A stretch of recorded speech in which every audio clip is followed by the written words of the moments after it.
Sabi niya, parang sanggol pa lang ako, sabi niya, namatay na yung tatay ko. So hindi ko na sabi na nakita yung mukha ng tatay ko, sabi niya. Nakaka-relate ako sa sitwasyon nila dahil ako rin mismo ay nawalan ng tatay, 2 years old pa lang ako. Ramdam ko yung kagustuhan nilang magkaroon ng magulang na magga-guide at magpapalaki sa kanila ng maayos. Sabi ko, paano na po kaya yung mga batang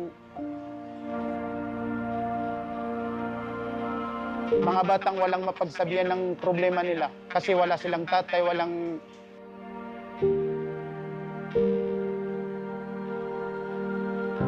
Matagal nang patay yung tatay ko. Tatay ko naman po, matagal na po siyang pumanaw noong 2013 po. Matagal na patay. 12 years old pa ko doon. Ngayon po kami magkakapatid. At sobrang nasasaktan po ako kapag nakikita ko po ang aking ina na nagtatrabaho. Namatay siya sa sakit kasi nagsisigarilyo. At saka uminom din. Yung tatay ko po, mayroong gumawa sa kanya ng masama yun.